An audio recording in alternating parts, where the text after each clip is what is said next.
Hello everyone, and welcome to the next topic in Fixing JWE. Today we're going to talk about pack hunting. Pack hunting is a mechanic that will bring life to the AI-controlled beings we call dinosaurs. Pack hunting will also be paired with the revamped hunting mechanic I have implemented for this situation as well. So before we cover the pack hunting, we need to cover hunting in general. The hunting mechanic in Jurassic World Evolution is busted at best, even with the devs saying that they fixed it so the carnivores don't just outright attack the hoverboards anymore. However, the rates at which confrontations happen are still too high, and admittedly my solution to making hostile species coexist only provides temporary relief. Add the fact that herbivores that can't fight back are still killed 100% of the time makes for a set of stealth animations and immersion breaking gameplay. So to fix this, we'll implement a success ratio. This success ratio is based off of RNG or random number generators that will randomly calculate the success of a hunt. This will give herbivores like Parasaurolophus a fighting chance to live another day and also make park builds where a thriving dinosaur preserve is the thing. An example would be a Rex lining up for the hunting animation on a small or medium herbivore. The animation would start off the same with the Rex coming up towards the animal, but this time the herbivore would notice the Rex coming a lot sooner. This prompts the herbivore to run and the Rex to start the chase. It takes a few nips at the herbivore before the herbivore outmaneuvers it completely and runs off, leaving the Rex to roar out in frustration. You could do a similar one for small carnivores as well. An example would be the raptors. If it's hunting a small herbivore like Gallimimus, then the raptor would assume its normal stance animation before it pounces. This time, however, the raptor is too eager to get to its prey, and it takes an audible step, alerting the Gallimimus to its position. The Gallimimus runs, and the raptor gives chase. The raptor leaps, and the Gallimimus flanks to the right or left, leaving it to hit the dirt, and the Gallimimus gets away. This could work for all small carnivores, and even for Troodon against Homalocephaly.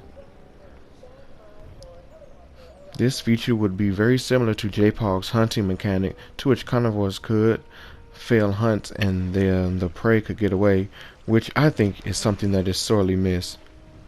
Another thing that needs to be discussed is that carnivores should prioritize feeders over hunting. If you place a feeder down and then put a carnivore somewhere in the area, its AI will begin scanning for a feeder when it gets hungry while it roams its enclosure. When it gets within range of a feeder, its AI has it run to the feeder and eat.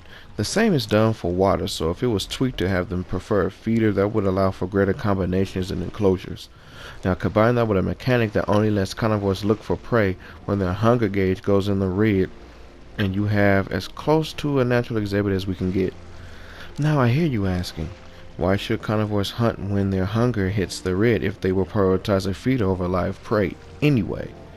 Well, remember, there is a radius around the feeder that the carnivores would have to be in or close to for the AI to detect it.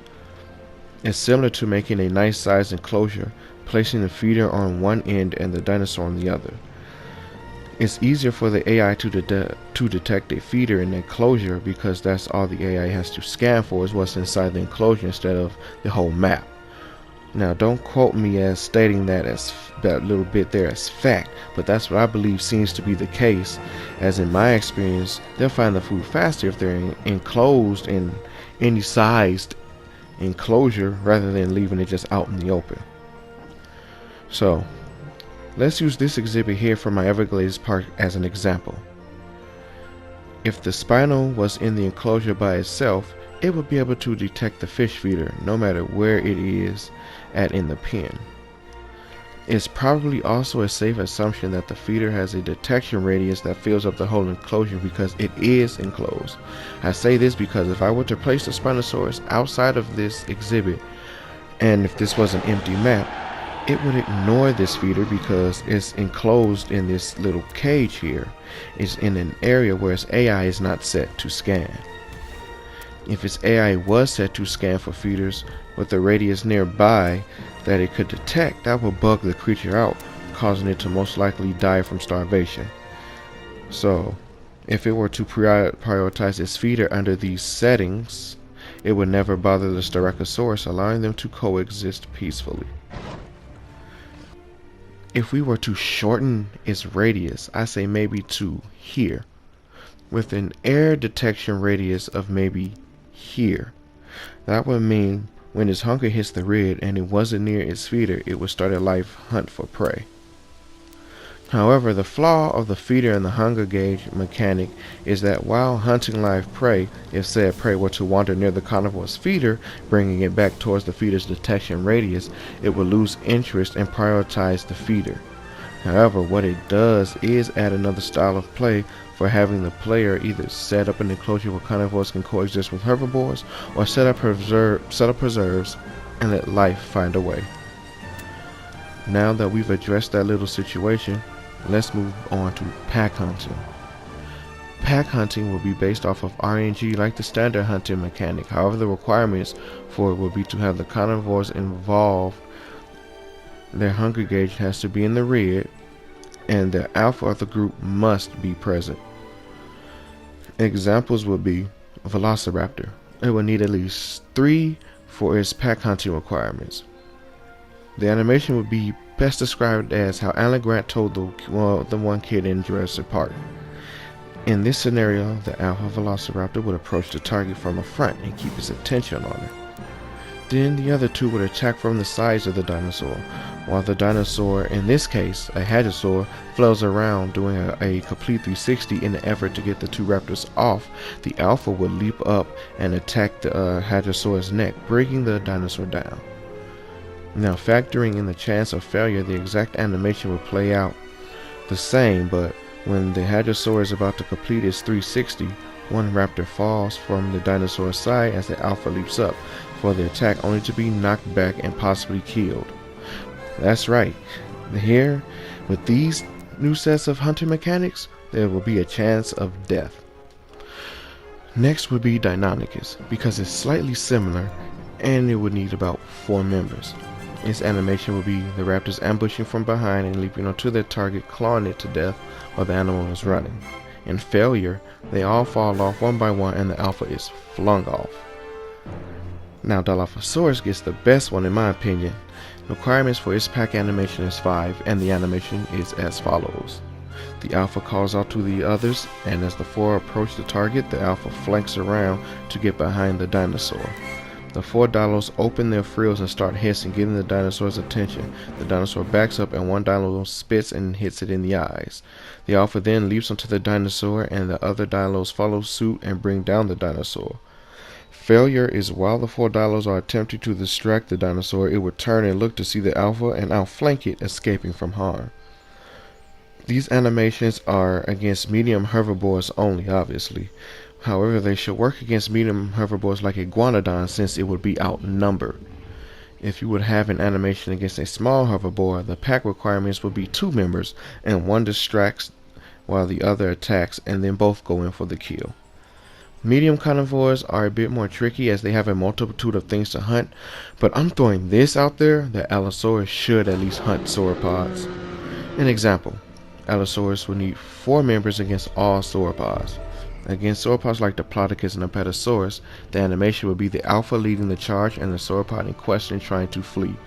It whips its tail and the alpha ducks, leaving it open to attack from the runner-up allo. The sauropod turns to its left as the 3rd allo pounces on it.